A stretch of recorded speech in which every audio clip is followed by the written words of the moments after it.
to hold our attentions after having a delightful, delicious meal. But what if I told you this session could give you insights worth more than your next 10 coffee breaks combined? Because what we have here today is not just any panel. It's a powerhouse roundtable discussion featuring some of the sharpest minds, most accomplished leaders, and most inspiring alumni JBIMS has ever produced. Before we dive in, I'm Kanchan Bhaldanda. And I'm Ashita Kaushal, and together we'll be your host for this thought-provoking session. And trust me, even if you came here thinking you would quickly sleep in a nap, these next few minutes will keep you at the edge of your chairs. Because this is not just a talk, it's a conversation that could change the way you think. Now, let's meet the real stars of the session, the brilliant minds that have walked the JBIMS corridors, made their mark in the corporate world, and are here today to share their wisdom with us. May I now have the privilege of inviting our esteemed guest to join us on the stage. Can we have a huge round of applause for Mr. Sanjeeb Chaudhuri, Mr. Ashwini Kumar, Mr. Dipendra Nigam, Mr. Sanjay Uhale, Mr. Sudipto and Ms. Chhaya Sehgal, ma'am. Can we please have our guest on the stage?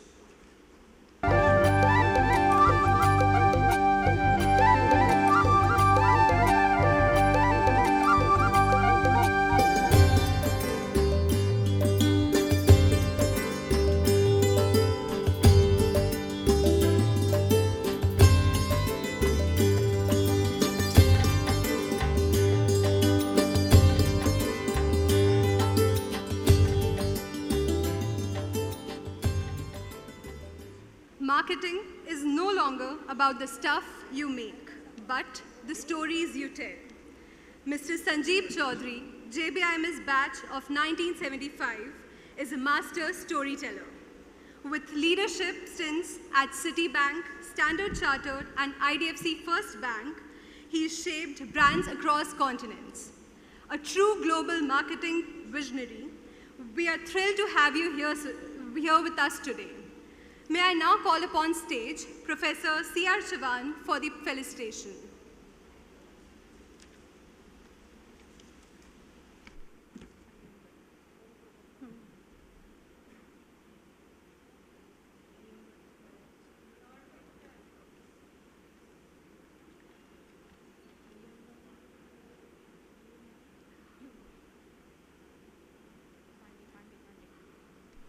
May I now call upon stage Professor Anil Pandey sir for the felicitation.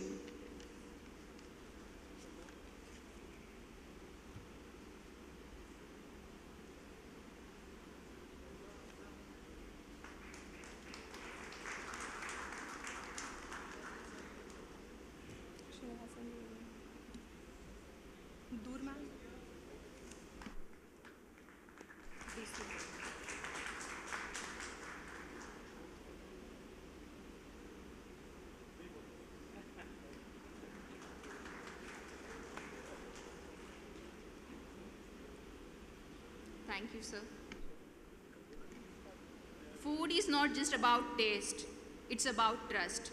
And Mr. Ashwini Malhotra, batch of 1981, has served both in every bite. As the MD of Weikfield Foods, he has turned everyday meal into household memories across India. A leader who has stirred up success with every spoonful. We are honored to have you, sir. May I now call upon stage De Silva, sir, to felicitate Mr. Ashwin Malhotra.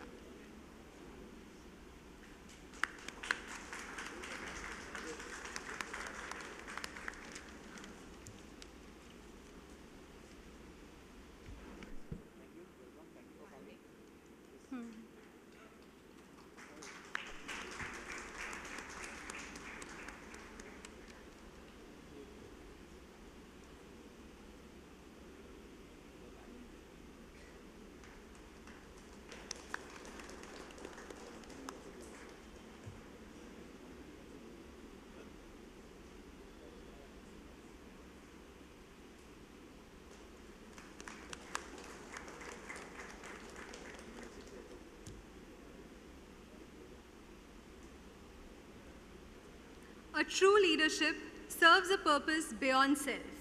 Mr. Deependra Nigam exemplifies just that. From steering top organizations to shaping boards at IDFC Bank and beyond, his strategic vision is unmatched. A master of navigating modern business with wisdom and grace. We are truly honored to have you here with us today, sir. May I now call upon Professor Anil Pandey, sir, for felicitation.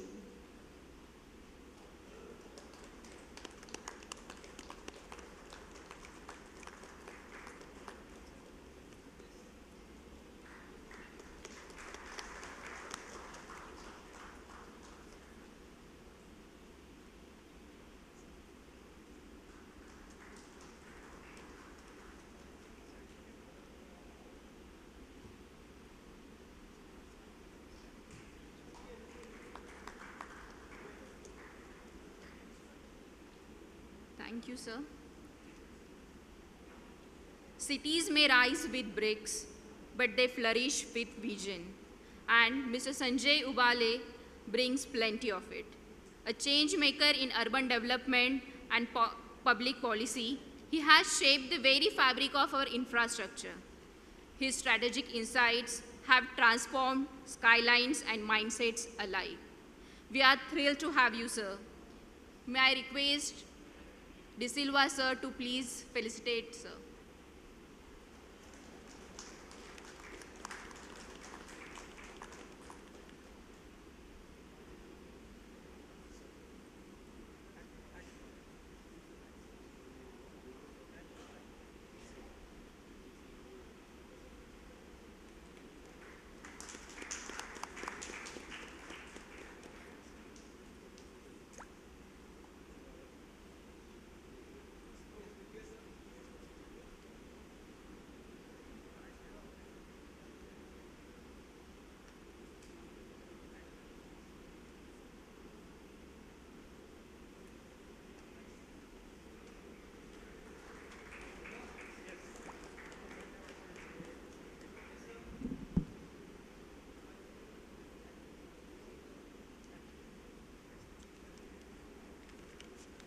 Thank you, sir. The best leaders don't just lead, they inspire others to lead. Mr. Sudipto, with a stellar journey from Tata projects to the Gates Foundation, is a perfect example. The powerhouse of wisdom in governance, finance, and global development. We are thrilled to have you here with us today, sir. May I now call upon stage Mr. Anil Pandey, sir, for felicitation of the guest.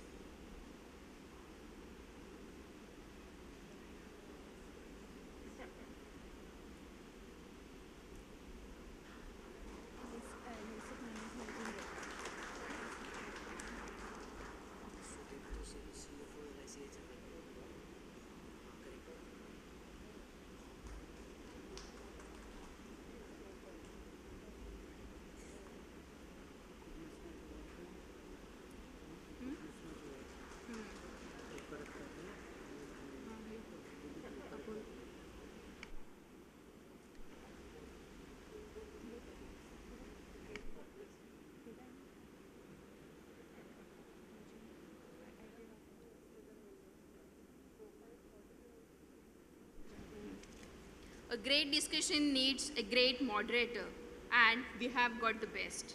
The session will be led by the founder and CEO of The Winning Age, Ms. Chhaya Sehgal, ma'am. May I now call upon stage De Silva, sir, to please felicitate her.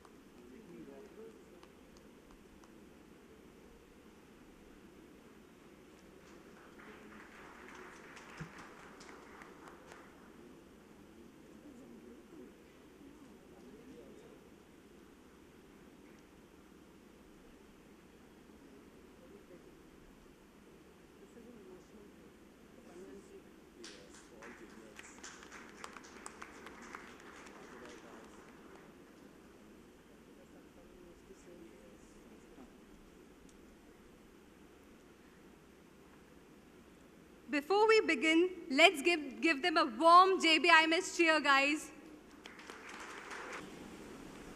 Greetings of the day and welcome to this graveyard session post-lunch. This reminds me of my afternoon sessions in JB, where we really fight hard to keep everybody awake. And I think we do manage to do that. Otherwise, so many alumni wouldn't have come to listen to us. So, distinguished alumni, esteemed guests, colleagues, and panelists, and my beloved students. It's a matter of pride, honor, and joy for me to be part of these historic Diamond Jubilee celebrations of our alma mater. Qualifications with knowledge is power. Qualifications without knowledge is a liability. What you do with that knowledge over the years is your experience. And the experience that makes you happier and accomplished is called wisdom. Therefore, the topic of discussion for today is how to bridge the gap between industry expectations and the competencies of fresh management graduates. It is essential for cultivating leaders equipped to navigate today's complex business landscape. However, it requires fostering entrepreneurial and collaborative mindsets, ability to leverage frugal innovation amid technological disruptions for inclusive growth, especially when the disruptions are happening most in educational and the finance field. Add to that commitment to environmental, social, and governance factors, principles for sustainable development, and embracing spiritual leadership to instill purpose and ethical integrity. Now, these are purely my thoughts. You can say that this is my experience of last 30 years of teaching, where I have felt that if the students were developed with these 4 qualities over the years, they would come from CEO factory, but they will not be a mass product. Each one of them will shine in their chosen area of expertise with resilience, grace, and sustenance. So this holistic approach will prepare future leaders to navigate the complexities of the modern business environment effectively and responsibly with ethical and purpose-driven initiatives.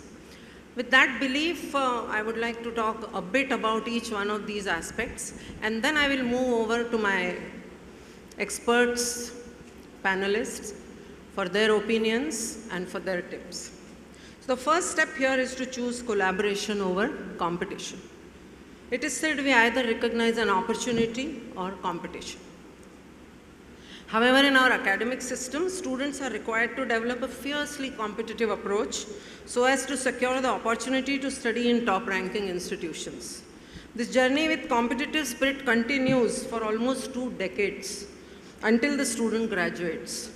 As a student enters the corporate world, he is now required to build cohesive teams and aim to accomplish a complete congruence between the organization, teams, and individual goals. Modern organizations thus increasingly prioritize collaborative leadership, recognizing its role in enhancing innovation and organizational performance. For instance, Amul was set up by Dr. Varghese Kurian using a cooperative business model to overcome a resource-strapped farmer with an intent to make our country self-sufficient in milk production. White flood revolution not only transformed our nation, giving its MNCs a competition and run for their money, it also created shareholders out of the poor farmers. Amul remains one of the shining examples of inclusive upliftment by fostering a team-oriented environment where innovation is a collective endeavor. This approach underscores the importance of collaboration in achieving organizational goals, and this is what the students need to develop if they need to succeed, if they were to succeed in the corporate environment. The second requirement is to develop an entrepreneurial mindset to nurture frugal innovations amid rapid technological disruptions for inclusive growth. Entrepreneurs and innovators are the backbone of an economy. They are the job and wealth creators not only for themselves, but for the others as well.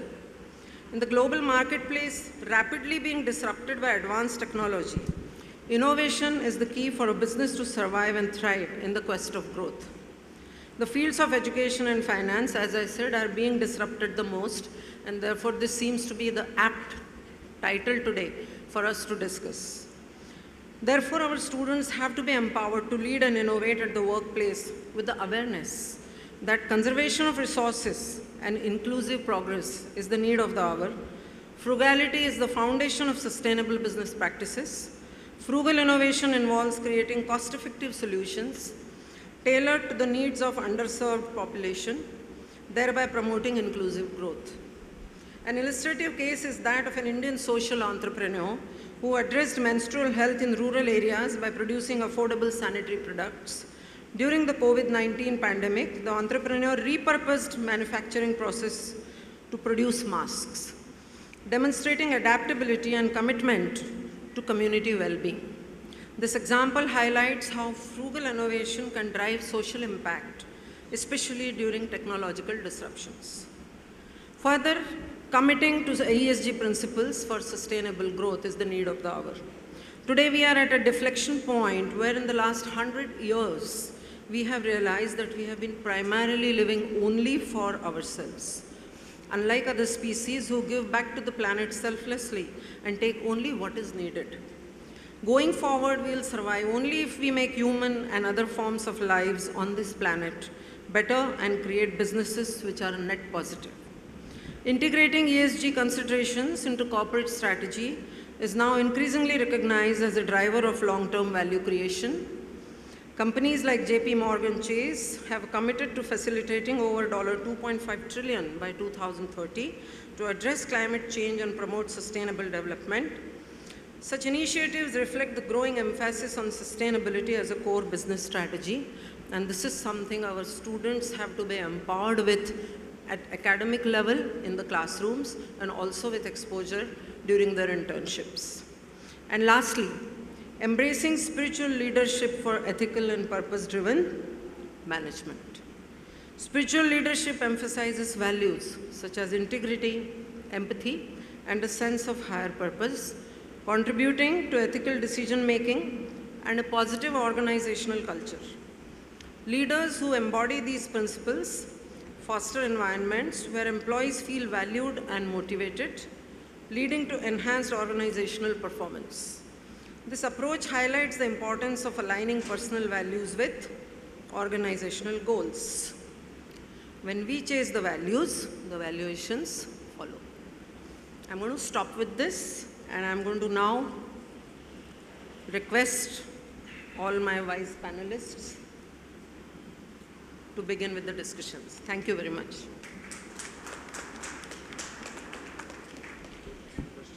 You're going to question?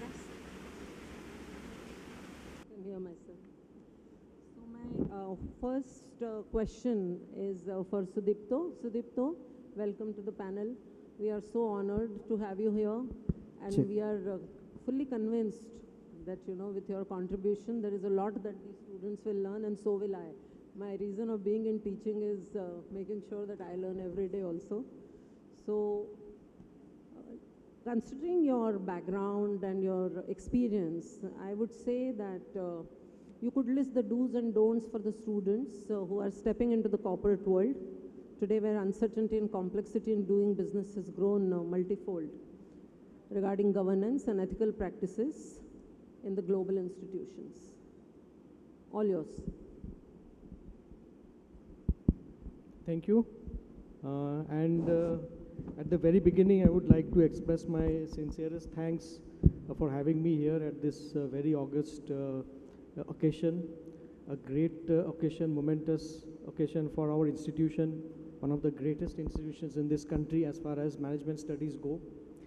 And of course, it's an honor and privilege having been part of the alumni and being on the other side to be present over here amongst very eminent people, which will also give me an opportunity to learn more than I can share. Now, I think, first of all, thanks for selecting such a very apt topic and subject. And timing-wise also, if we see why governance, ethical practices, etc., will become very relevant in the days to come. We all know what we have seen in the last few days in terms of turbulence. Turbulence is going to be the middle name for everything that we do going forward. And let me also assure you that the students who are at the threshold of their corporate careers, that this is going to be one of the areas which is going to be partnering you throughout your corporate lives. In the last maybe couple of decades, the only thing that we can say for sure is that there is going to be some kind of a turbulence of global scale. A black swan event is awaiting us. What kind, when, what nature, these are the things that we do not know. And these are the things for which we need to be prepared. In my own career in the financial world for the last couple of decades, I have seen at least 4 or 5 occasions where all the screens look red. The domestic bourses, the global stock exchanges, all the screens look red. And trust you me, this is not the end. We are just at the beginning of a major turbulent area. Now coming back to the point of focus, madam, why governance is so important. Governance is one of the pillars which will see you through, see us through, see all of us through these eras of turbulence. And why governance is important, maybe in the next few minutes I will try to share with you my perspectives and some thoughts. Why governance becomes critical? Because governance is not only what happens within the board meetings, and we have got eminent panelists here who have been part of board meetings. So that is only one part of governance. The other part of governance lies outside of the board meetings. And many of you young managers will be soon forming part of those decisions, those transactions, and those very events, which will be very important and critical. So what we need to understand is that why governance is important, how governance is to be seen, what are the ethical practices, do's and don'ts. While we are looking at governance, let us first understand that governance and compliance are two different things. It is, governance is not only compliances, it is not only ticking the boxes. And the moment we look at governance only from the point of view of compliance, it is seen as a burden. And that is the last thing that young managers would like to see. We should look at governance as a basic framework to strengthen ourselves, strengthen our market advantage and positioning. Compliance is part of it. It is not the entirety of it. It's true that when we enter into the corporate world, the first thing that young managers would need to know is the regulatory environment and the regulatory framework. Now, ever since the global financial crisis of 2008, I mean, you would have read it in your texts. We were part of it, where we had seen it in front of us. Ever since the GFC, we have seen the regulatory environment tightening, and it will continue to be tightened. And if you look at the regulatory environment and the governance framework, that is slowly moving to a convergence. So much of what we are doing here in India, in terms of our governance practices, compliance exercises, risk practices, are in alignment with what are the global practices. So there is a process of convergence which is happening ever since the last maybe 10, 12 years. And we are part of it. If, for example, people in the accounting fraternity would know that Ind AS is basically IFRS in practice in India. And there are various other BRSR reporting, for example. The entire chapter, entire process around the ESG and the compliance framework there too is also in alignment with the government's own objective, and also in, I would say, dovetailing with the governance practices followed globally. Governance is important because that is basically the foundation of the company. Governance will ensure that an institution doesn't run only for quarters and for years. It is for decades and for centuries. You have got enough number of examples locally as well as globally, which will give you the same story. And many occasions, it is not inefficiency which pulls down a company, it is failure of governance, which actually undoes an organization and creates a systemic risk. So we need to be very vigilant that we do not take any shortcuts. And I'll tell you, especially in the corporate world, especially in the listed space, if you are there in a company which is a listed entity, our reports are written out every day from 9:15 a.m. when the stock market opens till 3:30 till the stock market closes. And that is the pressure that we have to work on. There is a situation, there will be situations where, as management, as senior management, as advisors to the management, as key management personals, you would need to take a decision probably triggered by short-term concerns and short-term goals. We live quarter to quarter. As they say famously, quarter se quarter tak. And that is probably one of the areas where most of us err, because we tend to look at the near-term targets and create shortcuts and short paths to achieve at a near-term kind of an achievement or goals, not really focusing on what is good or what is good for the organization in the long run. So I think the first thing that young managers as I would like you to practice is that understand the difference between what is good for the short term and what is good for the long term health of the organization. So that should be one of the, I would say, bold letter entries in your notebooks. The second is ethical practices. Now, what is ethics? So it's very difficult to define what ethics is. I had somewhere learned along my own career is that ethics is certain things that you do or you don't do when others are not looking at you. So it's some kind of a self-contained behavior, if you can say. Equally good in terms of a personal conduct and very much relevant for the corporate world. So again, ethics goes beyond governance, and ethical choices will certainly differentiate where you are today and where you will go tomorrow. And how will you practice ethical practices? I would say that 3 or 4 things that I do when I take a decision, and as a KMP I have to take a lot of decisions, and when you're sitting on the hot seat, it is sometimes very difficult to know what is going to be the real outcome. It is always easy to judge somebody in hindsight. We don't have the luxury of judging things on hindsight. Friends, we are on the hot seat, and it's a real-time world that we have to negotiate. So what I do is that probably any decision that I would take, first of all, I would ask myself whether it is fair to all the stakeholders. The second thing that I would like to also see is that if it is fair, whether it is done in a transparent manner. So even if a person somehow does not get a favorable decision, whether that person can actually feel that the process has been done in a transparent manner. The third aspect is disclosures. Corporate world, very important.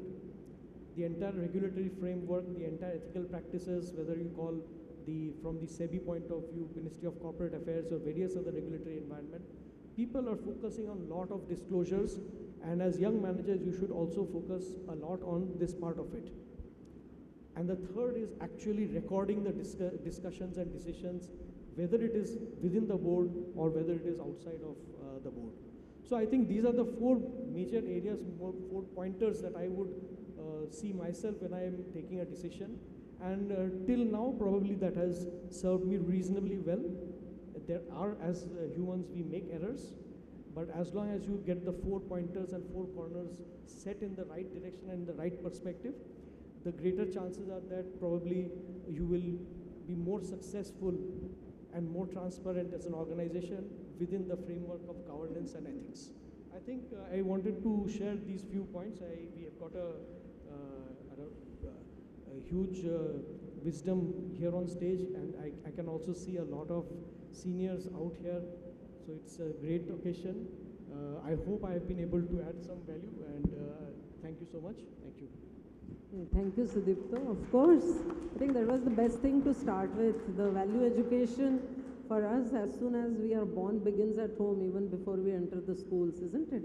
So I think to begin this panel discussion where what the students need to know more and what the management institutes need to teach more, it's just apt, that we begin with the discussion on ethics and the importance of governance.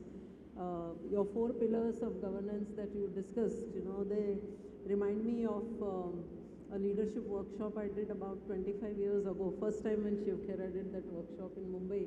In that he had told one very simple way of finding out if what you are doing is right or not. He called it mama's test and papa's test. So if you are about to do something, just ask yourself, if you did it, your mother would approve of it, your father would approve of it, only then you do it, otherwise you don't do it. It was a very simple test that he suggested.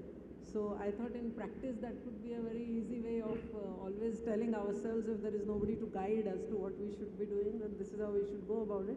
This also reminds me of the one sentence code of conduct of Netflix, which says act in the best interest of Netflix. It's as simple as that. So the corporate guidance on governance is also in one simple line, what is in the best interest of Netflix that you should do, and that's your code of conduct. So from governance, I think it's only chronological that we move on to ESG, G being a part of ESG. So next, I am going to ask Ashwini. You run a manufacturing setup, and the manufacturing setup, as much as it adds maximum economic value in an ecosystem, it also has to be most conscious of environmental protection, right? So tell me, what is your expectation from the management students and the management institutes about the awareness of ESG and how to practice it once they are on the job to make sure that ESG is taken care of effectively? I think they've given me that. Thank you, Chhaya, and good afternoon, ladies and gentlemen. Is there a hum? Firstly and foremost, I must apologize to the male members of the audience that being an Ashwini, I didn't turn out to be a woman. So, in Maharashtra. So ESG, environment, sustainability and governance, I think it's one of the most important things yesterday, today and tomorrow, notwithstanding what this idiot Trump thinks or feels. But I think what I'll illustrate it with an example.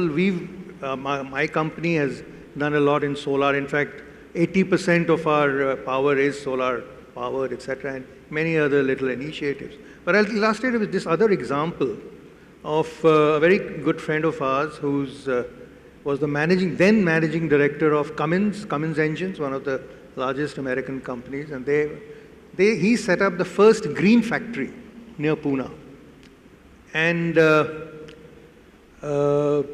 it was something phenomenal. I visited that within 7 months, they got the payback in terms of lighting, water conservation, electricity, etc. And so I asked him, how was the journey, how did you go about doing it, etc. And he said, it was a very, very difficult journey, and this I'm talking of 20 years ago, right? And he said that what I should have done in a year's time, I probably took 2 to set it up because we just didn't have the competence within the organization. There were no really ESG specialists, in supply chain management, in regulatory, manufacturing, etc.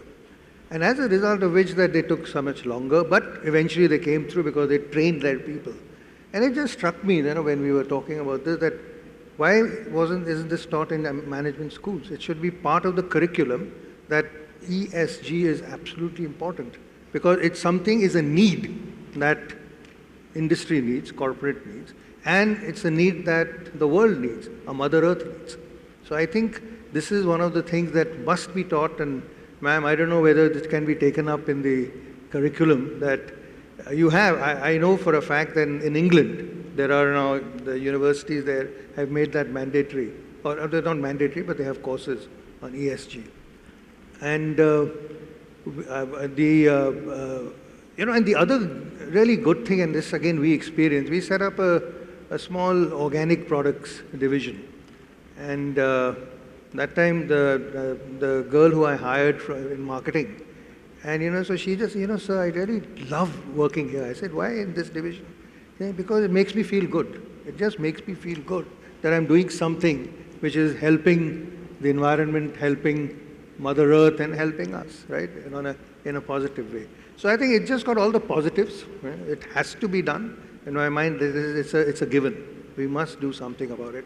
Must be taught at the lowest. In fact, you start in schools and then taken up in colleges and in universities. Thank you. Yeah, thank you, Ashwin. You have just nailed it. Actually, the foundation of saving the environment is to consume the minimum. If we consume the minimum, if we are frugal, then we are automatically reducing the burden on environment.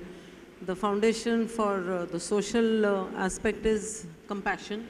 If we are serving and we are doing our job with compassion, we are in some way automatically supporting the ESG movement. And as far as G part governance is concerned, if we are doing things with values, with good character, good intent and ethics, then we are supporting ESG in some manner. And to some extent, yes, and to some extent it is covered in different subjects and different topics, but I agree with you fully that time has come now that we have to teach our students this as a full-fledged curriculum, and God willing we should be doing that. You want to say something? I just remembered Dr. Mashelkar, and everyone knows him, he's a leading scientist. He has this concept called MLM. Yes. More from less for more. For more, yes. You make more from the least resources, but for the masses. Yeah. He calls it Gandhian engineering. So yes, that's what it is. So Sanjeeb, now from here I am coming to you with your diverse experience in all over, especially in services. How about telling us something about ESG in service industry and how we can contribute a lot as management professionals, as well as how can the service industry contribute to ESG phenomena? Over to you, Sanjeeb. I'll borrow your mic. Sure. Thank you, Chhaya, and thank you for the opportunity. I think the starting point has to be a framework. We are in a management kind of environment here, management students, management faculty. I think an excellent framework for ESG is what they call the United Nations Sustainable Development Goals. The latest version of it was launched in 2015, 10 years back, and it has got 17 to 18 clear areas where you can be a much more sustainable business, sustainable individual, sustainable organization. It all comes together. So my first suggestion is read that. It's very graphic, no as one well likes as Trump. it has got words around it. To get I the framework no one right. likes Trump. So that's step one. Get the framework right, because then once you have the framework, you can take a lot of actions. The second thing is, and I have the unique privilege of having worked in product companies and now been in services for a long time. I think the opportunity to do more in the ESG space is entirely driven by human creativity. You cannot mandate it. Of course you can, but there will only be limited results if you just say that I want you to do this, so please do it.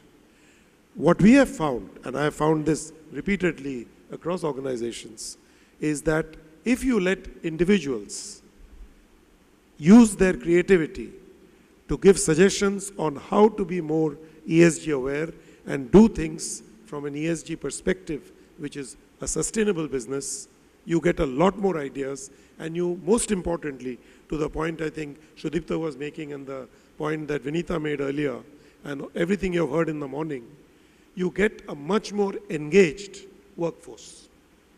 And it is not restricted to the C-suite, it is not restricted to senior managers. Up and down the organization, you have to really unleash the creativity of ideas in the ESG space. And I like Ashwini's idea that yes, there is merit to inculcating these ideas in a business school, but Chhaya, you're right, that I think this should be something that we inculcate in our education system even earlier than you get into a postgraduate program. The good news is, and having lived and worked around the world, I realize is that as Indians, we tend to have a much more, in inverted commas, frugal approach to products and services. It is inbuilt in us. Whether you reused your packaging, there was a time when people said, oh, you're using this packet again. It is looking very infra-dig to do it. And somebody would tell me, why are you doing that? But today, it is a fashion statement. if you go to a store and say, I've got my own bag. But this is something our parents and grandparents knew long back.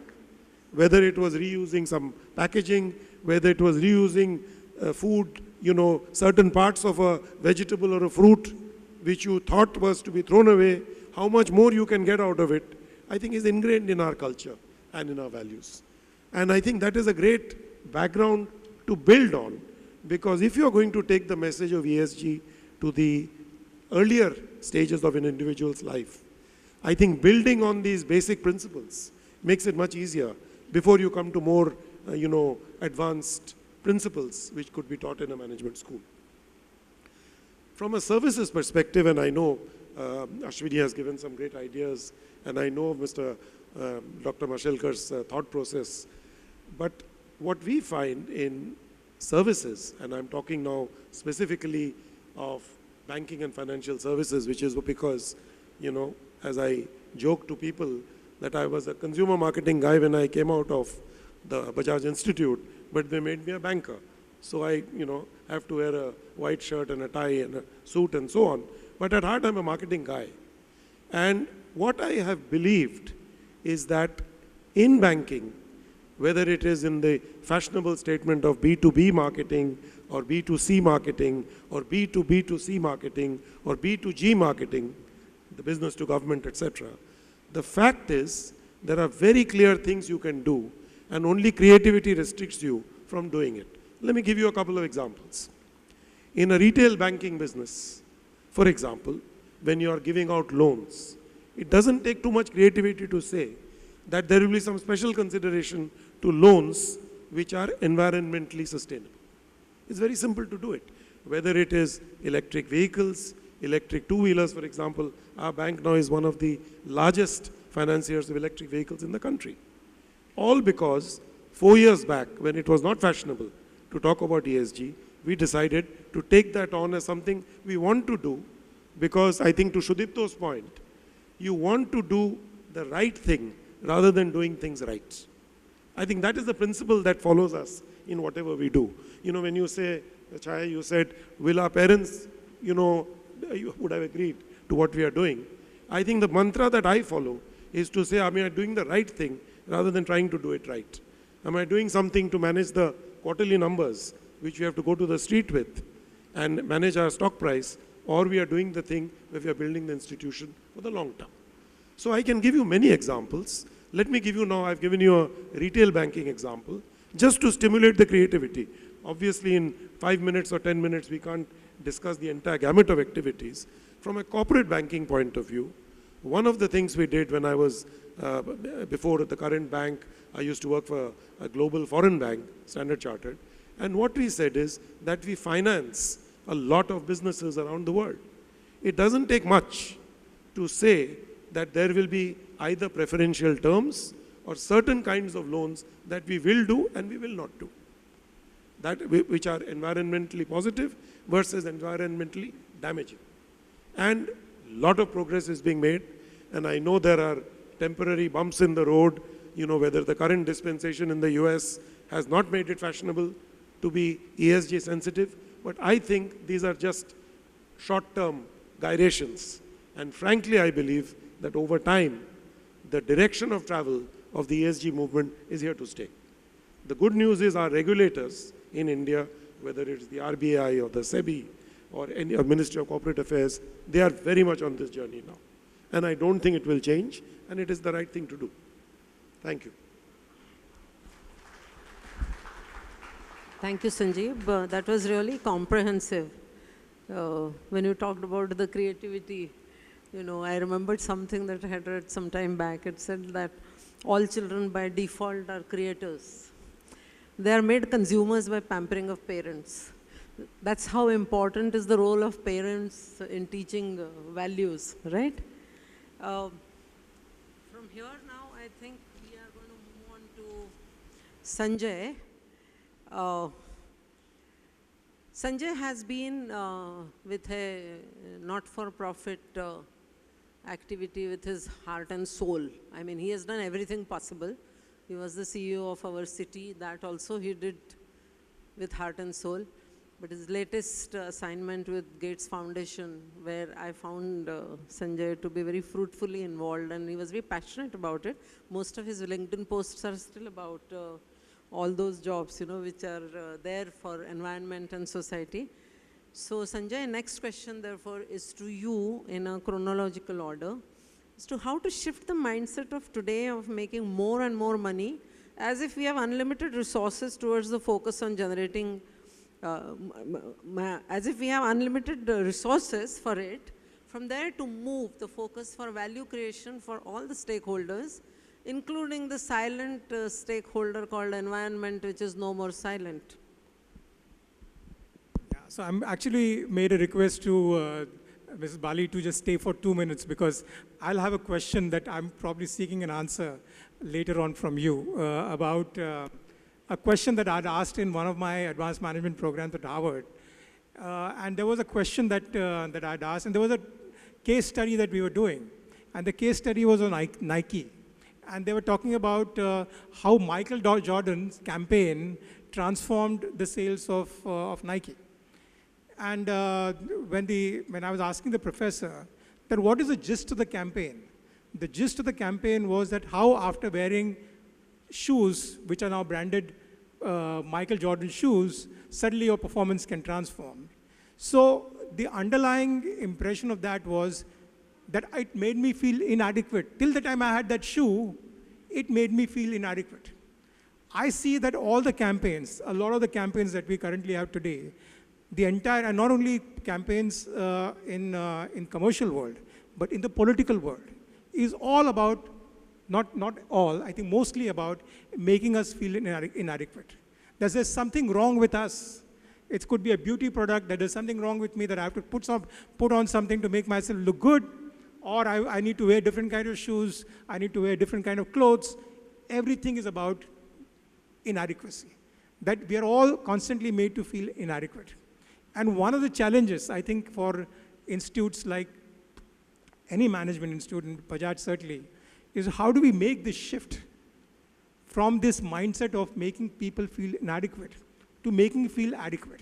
And that's where the answer to your question is going to lie, is about till the time you feel inadequate, nothing is going to be enough for you.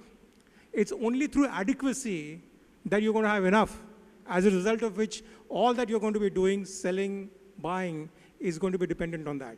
This shift, the marketing shift, I know that you taught us marketing. I used to be there in the class. And now I can tell you I used to be pretty attentive at that time, because now you can understand where I'm coming from. So at some point of time, I think we need to think about this. We need to create a body of work to see how do we shift our entire mindset, our campaign, the way we consume, the way we conserve, the way we prosper. All of that has to shift. In that sense, the entire management education has to shift towards something which is more sustainable, not only for people whom we are trying to serve, but also for the planet. So that's one, more a question that I have than an answer. But I would also like to take this opportunity. This is only a question for you. I wanted you to wait for 2 minutes. I know that you might not have the answer just now. We will discuss that subsequently. But I also wanted to make compliment Mrs. Kavita Lagate for doing this, because you're at a stage where this management institute actually can become something else. We know that since the time we were there in 1983, Management Institute has probably not progressed as much as we would have liked it to. And this morning, what the announcement that we heard, we are expecting that there could be a transformational shift in the way management is going to be taught in the future. So I'm hoping that you will bring about this pivotal shift into this Management Institute, and we'll be very happy to see that change happening. That's number two. Number three, and I'm being a little cynical about the governance part that you talked about. I've been in the government, and I've been in government at positions where I've seen important people, leaders from the industry, whom we had revered, we had held them in very high, and I've seen their feet of clay. A lot of the talk that happens outside, when it actually in the closed doors, is completely different. And unfortunately, I've witnessed this. So a lot of students will be going into companies where there'll be this talk of, having integrity, doing things the right way. But at the end of the day, they're going to say, have you earned profits for us? Have you been able to get the permissions faster? I don't care where you get your permissions from, how much you pay. They might even tell you that you don't do it yourself. Appoint a consultant to do it. So it's not on you. It's the consultant who's paying it. This is real, and it's not got any better in the last 30 years. So the only way you can probably think about this in the future is that how do you keep yourself away from this? How do you keep, like what Ms. Bali said this morning, that we just walked away from it. We were willing to bear the consequences of it. We were willing to bear the costs of it. Are you willing to do that? It means that you're probably not going to be the blue-eyed boy of your chairman or the CEO. Are you okay with that? But you might be able to sleep better at night. You'd probably be called non-performing. So I think these are the factual situation that's happening. Please don't go into this world thinking that the world has changed. You're going to get all these things on the platter. It's going to be a fight. And if it's going to be a fight, the only way you can save yourself is by keeping your own personal integrity clean. If that doesn't happen, then you're just going to be one more person that is, you might make a lot of money. But I don't really think that's very well earned. Sanjay has put his finger on the raw nerve, you know. I think you have very, you have very intuitively guided me towards the fourth aspect of spirituality that I spoke about, you know. It's now bordering out there, where we can say that success is not only the peaks you reach, it's also the valleys you conquer. Every experience of enduring adversity and overcoming obstacles is a meaningful accomplishment. Resilience is a form of growth. And to quote Adam Grant, progress isn't always about getting better. Sometimes it's about bouncing back. It's about knowing what is for real, what is not for real. And that reminds me of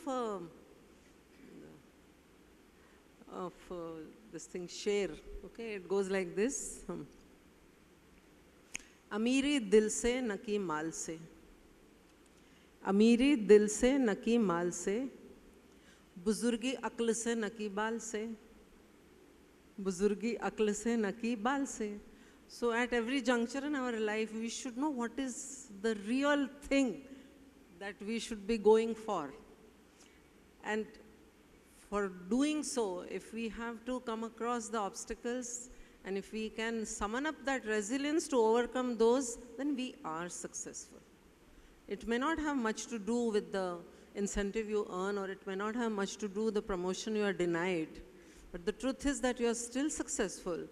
And in the night when you do the self-audit before you go to sleep, you feel very proud of yourself. And when you feel you're proud of yourself, you cannot feel inadequate, right? So that's where I think that kind of a thinking we need to develop. And I think we should mentor our students in developing that kind of a thought also. So with spirituality now, let me come to conscious capitalism. Ashwin, it's to you. Yes. Change it around. Yeah. I think this is a fantastic topic that Chhaya has added, and it's on spirituality quotient. And it's not doesn't mean that you come to work and pray every morning, right? It's basically that's your DNA. Or it's actually, I would call it Vedantic. It's a very Vedantic way of running enterprises, businesses, etc.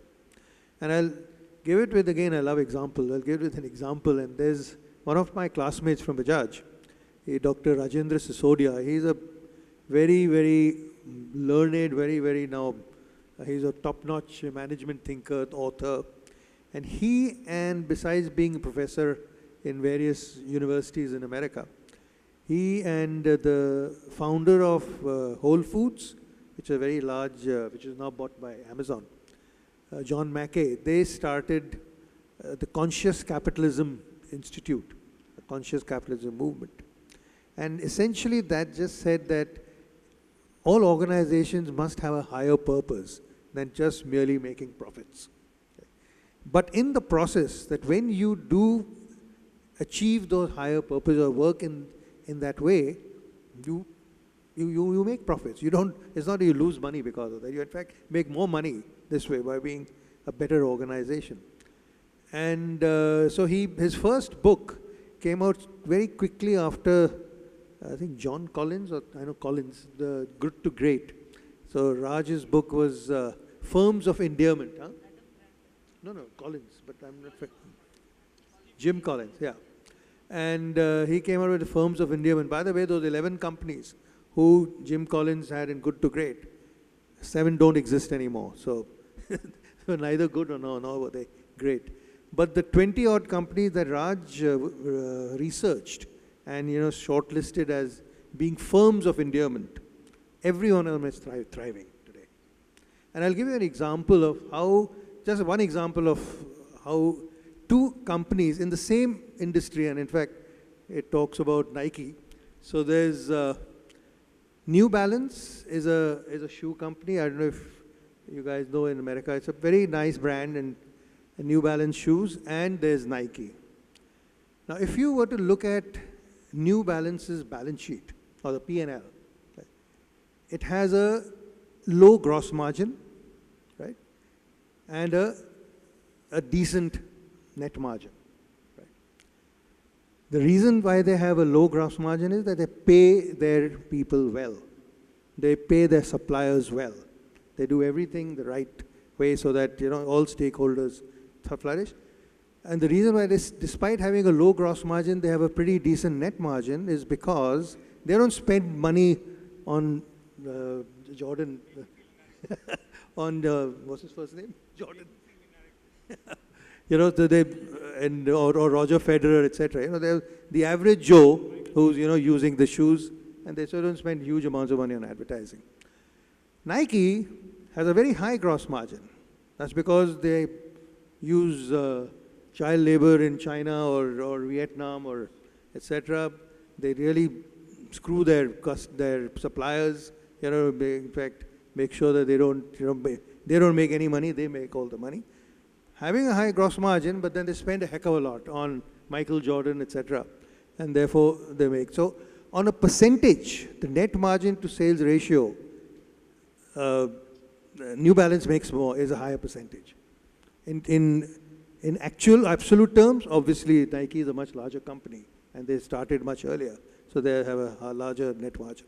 So I'm just saying, so now this company is loved. They have all the manufacturing facilities in USA, which Trump would love. Right? Who? New Balance. While Nike is spread all over the world, and they look after their laborers, they look after whoever works for them very well. So this is one kind of thing of the conscious capitalism, which has really grown. Started off with just these 2 guys who started it, and now it's a huge organization. They've got chapters all over the world. We tried to set up one in Pune, in India, but somehow it hasn't taken shape, but we'll probably do that very soon. But, and it's got a full organized, it's got a CEO, it's got CEOs, it's got CFOs, etc., based out of Austin, Texas. So it's obviously something that works. That you need to be good, you need to do the right things for your stakeholders, not only your shareholders. Thank you, Ashwini. That was learning of a new concept. I believe Starbucks is also an organization which follows conscious capitalism. See, yeah. So this reminds me of one of those Tata's move with Kannan Devan tea plantations when tea business ran into depression during late 90s, and when Unilever, now Unilever, then HLL, they sold off Lipton. But Tata's refused to do that because that land, if it was sold, this would have been used for the tourism purposes, and the entire ecology of the land would have been destroyed. The tea gardens would have been erased, and those people knew nothing other than plucking tea. So they went for an employee buyout scheme, and they gave away all the shares to the employees. They took 24 crores loan from ICICI, for which they stood guarantors, and all the losses in the profit and loss account were, eliminated overnight because the payroll disappeared. They became shareholders. Okay, look at this financial miracle. They became the shareholders. The productivity improved overnight because the ownership on the job came. Now they were no more the laborers, they were the owners of that land. And they also realized that unless they earn the dividends, they are not going to have any money to run their houses.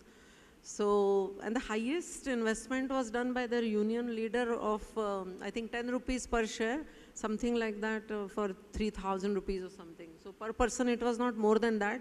Everybody became the shareholder. Tata's retained only 19% of the stake. The higher management and also the part of marketing and advertising and all that jargon which these laborers could not have done. So they retained that much.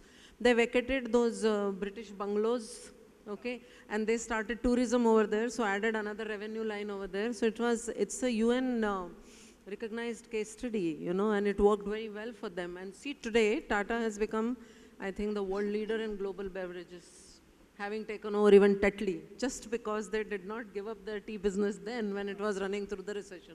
Now this is the beauty of resilience. And this is how, by being ESG conscious, we actually earn lot many more dividends, and we earn for everybody and for all around us. So everybody, it's the inclusive growth. It's a great model for inclusive growth. So I thought of just sharing that.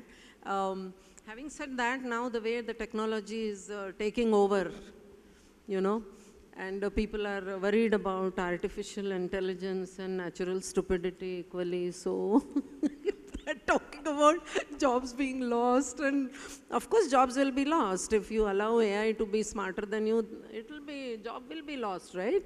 So I'm now asking Sanjeeb to talk about, what makes an organization really intelligent and not just digital, because that is what our management graduates should know, that should be their focus of empowerment and learning while they are still studying. Yeah, over to you, Sanjeeb, and the mic is yours. Thanks. I think moving from the ESG related subject, I think the basic trend that's happening now, while it was, a given thing that we are talking of a digital business, digital banking, digital insurance, what you're really now talking about is a paradigm shift to what is called an intelligent business, which encompasses not just the digital parts of what we have been doing all this time, not that we are going to go back to analog, but in addition to that, the business will be far more informed by an intelligent approach to doing business. Now, let me give a few examples. Now, I know we talk about, it's a very common topic of, provocative topic of discussion, that AI will kill jobs and so on. But let's go to first principles. And when you think about first principles, what is it that a consumer wants? Any product, whether it's a physical product, a service, a corporate product, at the end of the day, you can really distill it to 3 benefits. And we learned this in marketing in Bajaj. I learned it. And basically, if you were to put it in simple terms, it's convenience. And convenience can take many avatars, but essentially at its core, it's convenience. Easier to do something, attractive to wear something, easy to make a payment, easy to receive a payment, that's convenience. It all comes under the broad consumer benefit of convenience. Everything we do in the background with technology are features. Like the famous Charles Revson, the lipstick guy, said that you manufacture lipstick in the factory. In the store, you sell hope. So it's a classic thing between features and benefits. The second benefit, which again has taken evolution, and is what is called security. You want to be secure with what you're doing. And I'll kind of allude to this in what Sanjay was saying earlier about the inadequacy. I'll deal with that. But security in today's form can mean information security, security from piracy. Is your account going to be compromised?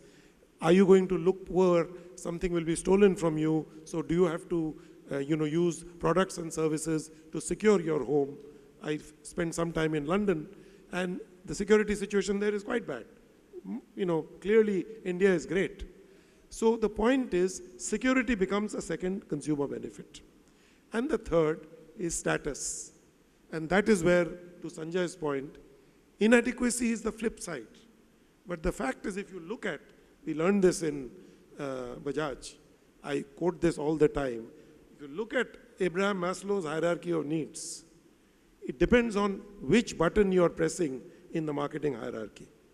If you are pressing the button which says, you want to play to the social need of an individual. And his sense of social belonging has to do with the shoe that he's wearing, or the tie that he wears, or the dress that he wears. He shows his brand. He wants people to know that they are wearing a Dior a t-shirt, or a lady wants to show that she's carrying a Dior handbag. You're playing to that social need. So if a consumer needs it, I don't see anything wrong with the consumer wanting it because it's a consumer's need. But coming back to now the fundamental question that Chhaya asked me, each of these basic needs is now being redefined in the intelligent economy. For example, what does the customer want?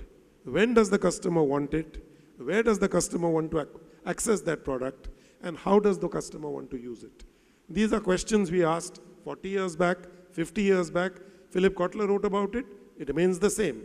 Only difference is, today with technology, those decisions can be made in seconds. For example, if you're today looking for a loan to buy a product on an Amazon or a Flipkart website, practical example, you go, you like the air conditioner, or you like the mobile phone, which by the way is their largest selling category, you click on it, but you don't have the money in your bank account to pay for it. What are you looking for? You're looking for the convenience that you'll get a loan within a few seconds while you're still on that payment page. That is convenience. And that is being driven in the back end with what I call the features of the marketing cycle, where you're able to run algorithms at warp speed based on cloud infrastructure, which tells you that XYZ customer is good for this loan to buy this model of mobile phone, and the reply comes back to Amazon within 10 seconds so that you get your phone or you don't get your phone. So that is a live example I'm giving you, what is happening today in the intelligence economy. And I can give you multiple examples of the shop floor, of the distribution channels, of the supply chain, where this degree of intelligence is making us do better business. Let me take you an example from the garments business, which is a huge business. Obviously, it is in turmoil because of the tariffs that have come and so on and so forth. Look at Zara, which is the largest garment business in the world now, Inditex, Spanish company. They now have the capability, online real time, to know at a consumer level each SKU, stock unit of their clothing, where it was made, what was the degree of ESG compliance that was there, how many sustainable products were used in making it, which store it went to, did it sell, did it not sell, and finally, if it has to be taken back and the new fashion has to come in, they are able to do it within 15 days.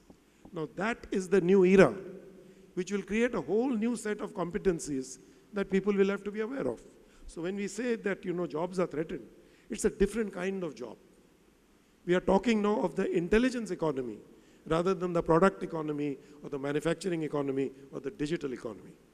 So in our education systems, and also for older guys like me, we have to reskill our minds to think more from an intelligence economy point of view rather than be traditional, saying this is all that will work. Principles have not changed. What has changed is the way of doing business.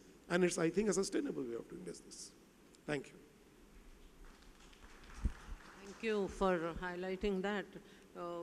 Vinita gave the example of Patagonia in the afternoon, and we all know about them. I mean, they are one marketeers who are probably trying to teach their consumers to differentiate between a want and a need. I think that's very, very intelligent, isn't it? That's a very intelligent choice because it is saving the planet, it is saving the money of the consumer, and the business is still doing very well. I think it's one of the most intelligent choices that a business can do. And I think the time has come for those kinds of businesses because somewhere the consumers also have become very aware that they do not want to spend their money for ruining this planet and for exploiting this society and by flouting norms and governance. The consumers have become very, very clear now about that. So thank you for highlighting that. I think I'm now going to move on to Dipy. And we had a long discussion, round table discussion. Now, Dipy is going to come up with some empirical evidence to, to create a hypothesis for the management institutes as to what they should be doing to bridge the gap.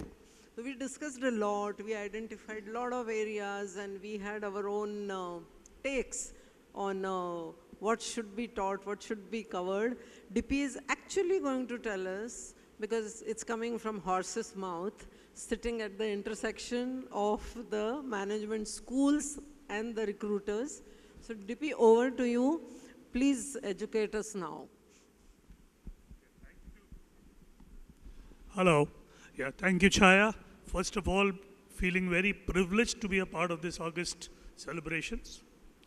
I'm going to have only one focus, and only one, which is JBIMS, and how to make our students more marketable, more job ready, and get better jobs, do better in their careers, and thereby enhance the reputation of the institute. During this, I may not be the most popular person because I'm going to be perhaps saying a few things, basis feedback from the market. So I guess we'll have to take it because good things don't necessarily, aren't necessarily sweet. So what we did, I had the support of two of my partners in my business, both are XLRI. And what we said was, in the job market, in the management market, there are 4 stakeholders. One is the consumer, and the consumer here is the corporates, and there's an influencer involved, which is consultants like us. Of course, I do top management, but there are enough good consultants doing entry level up to mid management, MBAs. So that was one segment. The second part of this whole jigsaw is the production. Production is faculty. Production is the institute. The product is the student. And what else is missing is the competition. And that's the other management institutes. Because all of us are looking at the jobs, getting our students and the better ones at that, and more. So what we did was we spoke to about 11 CXOs, CEOs, CFOs, CHROs, talent acquisition heads across 5 sectors. We spoke to 4 recruitment consultants. All of these are MBAs from premier institutes, so we kind of took out the MBA versus non-MBA issue. We spoke to students, including ours and others. We spoke to faculty in our institute and outside. And we also spoke to competition, right? Now, a lot of things came out. I'll just quote 1 or 2 of them. The summary of this is same. Across the 4 segments that we spoke to, the summary and the bottom line is exactly the same. I'll come to that, but I'll just read out 1 or 2 very important things. This is the TA head of a large company, pharma company, and before that she's been in one of the FMCG companies. She says people skills and influencing skills are the most important, right? Practical exposure over theory. Students should be prepared for real world challenges, adaptability, resilience, and problem solving. This is a very senior consultant, IMA grad, saying that develop an individualized career plan roadmap with Gyan on the meaning of success. Another IMA graduate, very successful search consultant, she says attitude. This is important. Businesses do not run on the likes and dislikes of individuals. Hence, throwing tantrums or escaping a job too soon is a disaster recipe for the long term. Says MBA students get bored and leave the job very early. So that's something. Employability, adaptability, I think she spoke about it, Ms. Bali. Right attitude, professionalism, etc. Now I'm going to summarize this. It summarizes in 3 things, and 3 things only. Number one is that MBA, sorry to say, and this is maybe a harsh truth, MBA is not necessarily the major differentiator it was when it was in our times. Sanjeeb and us, because at that time, there were only 8, 10 management institutes, and those who came out, those of us who came out in those eras were like demigods. Frankly, that is the way it was. Today you have, I think, 300-400 management institutes. You have options. You have graduates who become billionaires. So MBA is not a necessary ingredient for success today. This is bad news? No, it is not. Because opportunities have also gone up. So yes, MBA is a differentiator, but not such a big one, is one. Secondly, in the MBA course, the education, the gyan that you get is just valued 40-50% in the market. These are the employers talking, right? There are other factors that are important. And most of what we learned, in fact, if you go back to the time when we went to the out of the institute, what you learned in the theory out there was good, but when you went out there in the initial year or two, you found that the reality was slightly different. And it was theory, and then you learned that practice was slightly different, and you discovered the kind of going along the way. So if MBA is not the major differentiator, and if the subjects that we teach are not necessarily the earth-shattering thing, what do the employers look for when they hire people? One single thing, and that is you as a person. What do you bring to the table with the knowledge that you have, with whatever you've learned, right? And some of this was covered earlier by Vinita, with the gentleman before that, the IS officer. Personality. Now, personality does not mean looks. It does not mean your communication abilities. Neither does it mean how well carry yourself. It means attitude, your willingness to learn, your humility, your work ethics, your self-awareness, integrity, comes to your positive mindset, result orientation. Swaroop spoke about it, about the attitude part of it. Second comes the people skills. Your ability to get along with people, your EQ, and perhaps the most important is influencing skills.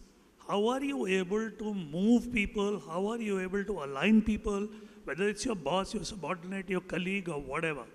This perhaps is the single most important skill for any manager at any level. It's not even a manager. As a human being, fundamentally you need to know how to move people, whether it is your child, your bai, your spouse, your whatever. That's it. And those of you here, well, I'm not commissioned for this, but one book you must read. It's a book called To Sell is Human, Daniel Pink. Okay, that's a book you all must read. It was gifted to me last year by my son-in-law, and that book is phenomenal. All that it says, life is all about moving people, and he defines moving people as sales. Leave that aside, but at the end of the day, people like the doctors, the lawyers, the nurses, the teachers, all of them are getting other people to do what they want them to do, and that's moving people. That's what really people, the corporates hire you for. Presentation skills, problem solving, critical thinking, these are the part of the skill set that you get hired for. Then comes, what is competition doing? This is interesting. Our son got into Kelly Business School, 2016, and I asked him, what did they do different that, which was different? So here's what he writes to me. He said, Dad, Kelly was a great prep. They started with understanding where I come from, the backgrounds, the cultures, and our experiences. They had 17 different nationalities there, people from across the world. So that's what they started with that. Then they built a hypothesis around what makes an individual stand out, his or her unique features. Then they helped with goal setting on where I want to be in the future, 2 years, 5 years, and 10 years. This is before the semester started. Then they helped me develop a plan to achieve the first piece, which is the first 2 years. Then over the next 1 or 2 years, we worked on a plan, case interviews, resume prep, applying, how do you apply, academic courses, interview prep, I said that, pairing me with similar senior students and professionals where I wanted to be, networking opportunities. This was outside the curriculum, regularly done. And they helped me get my first good job out of MBA. 7 from that batch went into PwC, and 2 of those 7, including us, unfortunately, made it to a director in 5 years flat. So that is the power and the impact of proper preparation which needs to be done. And is it done only in the US? Answer is a big no. There are institutes in India, right in Bombay, who do this, right? They start, number 1, with psychometric assessment. Then they do a regular SWOT, do career planning, talk to the guys, build LinkedIn resumes. Your regular institute resume is fine, but the world is out there on LinkedIn and social media. That's important. Networking there is important. That's what they're doing, every institute. Most institutes have a very strong corporate relationship and placement cell. They have a very strong career planning, future planning right at the start, right? And this is what is being done there, and nurturing, mentoring people right across. Now this is all the feedback. This is nice to know that people want, beyond education, they want to know what works, your personality, and all that. What can Bajaj do? What can JBIMS do? What can we do in actual practice? 1, and perhaps the first thing, let's do career planning. I'm not sure whether all this is being done. I have not investigated, but the point is, if you're doing it, great. If you're not, we should start doing it. Right at the start, evaluate students, find out their strengths and weaknesses, do a psychometric. I'm not saying psychometric is the answer to everything, but it is a good starting point to give you direction. I have 3 mentees. We put them through a psychometric. They got a SWOT, and they seem to like it. Okay, may not be the best way to do it, or maybe not be the best psychometric, but the process is important. If the guys know what to do with their want in their life, great. If they don't, then that much the better. Second, mentoring. We have started mentoring in the institute, great initiative. I'm mentoring 3, and I believe there are 20, 30 mentors who have been assigned to 3 students, but we are the wrong choice. And we did our MBA 40 years back. 2 or 3 generations have passed. The world has changed. Ideally, your mentors should be students who have passed 8, 10 years back, 7, 8, going up to 12, 15, who are now at a, let's say, a GM, VP level, decision-making level, who have hired twice below them. So they have seen generations evolving, and those should be your mentees, mentors. Call them buddies, call them whatever you want. But they relate to these students better than me. I'm enjoying what I'm doing, but am I doing justice? Am I aware of the mindset? Do I relate to them? Half the time they're saying, sir, sir, sir. Thanks for the respect, but am I putting value to them? Maybe not. So the mentors that we have, great program, superb initiative, but have younger people to do that. Maybe more relevant for them. They may be able to talk to them a lot. And a lot of the issues they are facing, these kids would have gone through it 5, 7, 8 years ago. More relevant. Very interesting thought which came up from one of the seniors that we spoke to. They said, slight tweak in how we teach.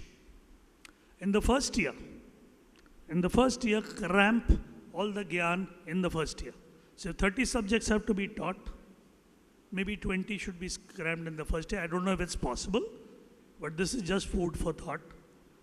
And give as much gyan as you need to do, pass on as much knowledge as you need to do in the first year itself. We are already stretched for time, stretched for resources. Can it be done? The answer is yes. I remember there was a professor of marketing in the first year, right? In JBIMS. It was a guy, I forget his name. Sorry? No. TG was in second year. First year, I forget who. Navalkar was Quanti. No, this was Drucker. And he said, listen, read up one day before and come. Do not read the whole chapter. Just read the summary. And each one read a bit and come. First 10 minutes, we just discuss the various theoretical concepts of the book.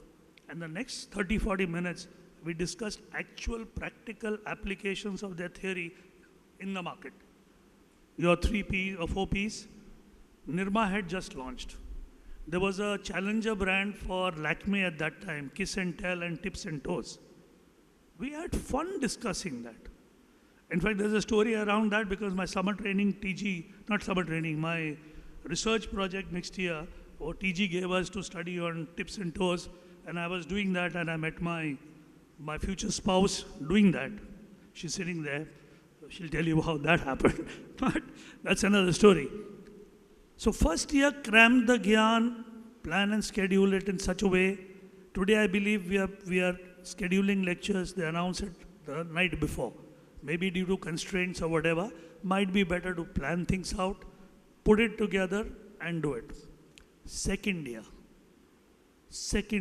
is where you need to spend time making people industry ready. More time getting people industry ready. Your mentoring should step up there. Practical courses, real life lessons, industrial interactions, short stints, week, 10 days in various in corporates, soft skills.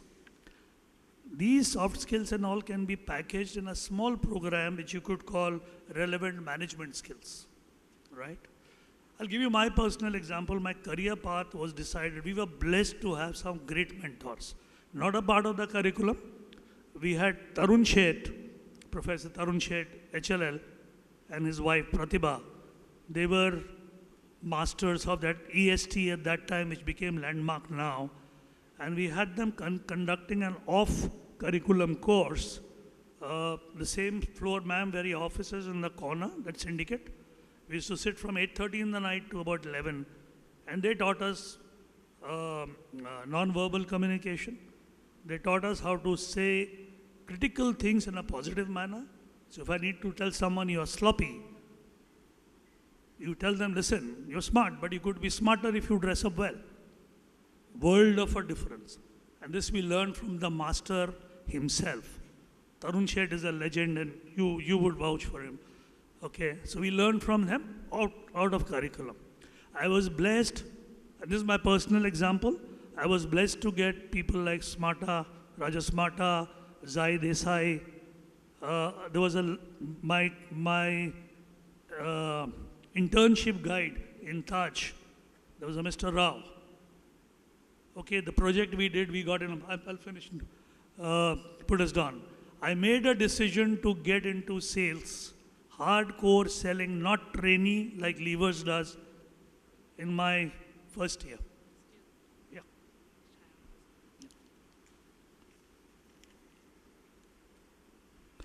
Yeah. Anyway, so that is what we need to do. We need to teach them how to market yourself, to network, how to apply, and how to appear for interviews. Good. This is the thing. 4 things we can do to do it. How can we do it? All this should be run by, not by the students, right? Stronger placement and corporate relationships should be a strong person out. Your career counseling and mentoring, again, a strong person doing it. Alumni Association, I was going to propose an alumni association. I'm very pleasantly surprised that there has already been one formed, and they should be running. We should be helping students come and help us teach. That's what will get the institute much higher than where it is. And that's about it. Thank you.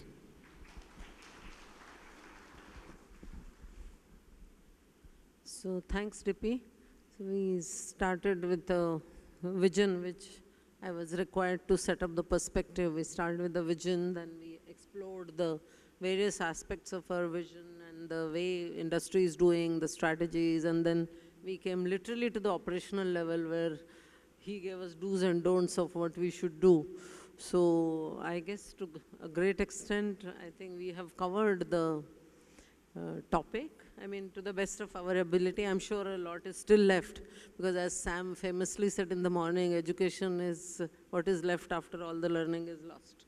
So our continuous education is something that continues, Sam, for us also. So we have done whatever best we could do. I'm sure there is a lot that can be done more. And likewise, there is a lot of good that is yet to come, according to Mr. Lewis, right? So whatever we have done, whatever we have got, wherever we were, whatever we have lost, despite that, a lot more good still awaits us, because it's Hamara Bajaj. We love it.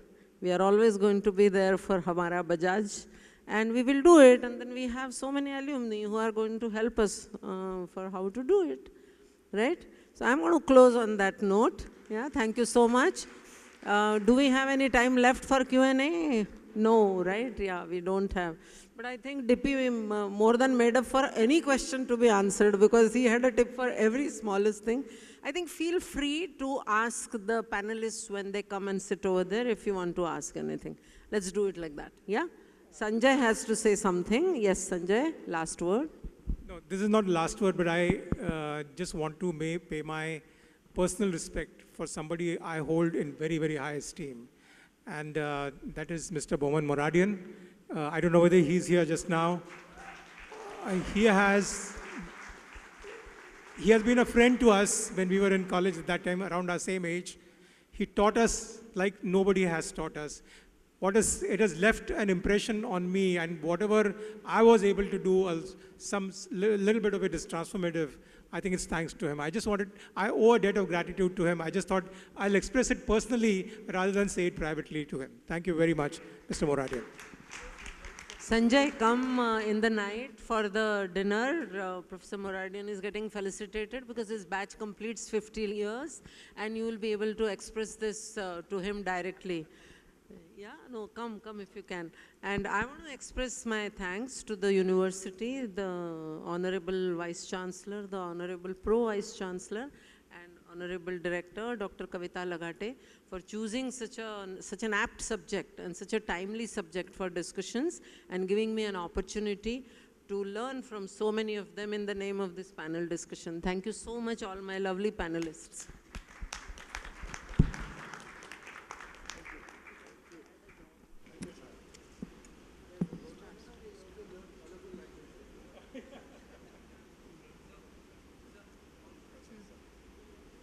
Wow, what an engaging and eye-opening conversation. If there's one thing we've learned today, it's that wisdom isn't just about experience, it's about perspective.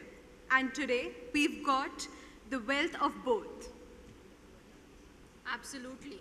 Whether it was leadership lessons, industry insights, or just pure inspiration, this roundtable had it all. And for those who came in feeling sleepy, post-lunch, I bet you're wide awake now.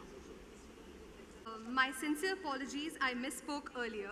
Mr. Sudipto is an esteemed alumni of JBIMS and is the CFO of LIC Housing Finance. I thank all our guests for insightful discussion. Your insights on governance and ethics have truly left an impact on us. JBIMS takes immense pride in its alumni, and we've seen why. And of course, a massive thank to all of you, the audience, for being part of this enriching conversation. Keep networking, keep learning, and who knows, maybe one day it will be you sitting at this table. Until then, keep dreaming big, keep achieving, and keep making JBIMS proud. After this session, we'll have a 10-minute break for high tea. Please enjoy your snacks and tea, and we'll begin next session in 10 minutes. Celebrating our founder director, his philosophy and teaching from the first few batches of JBIMS. Thank you.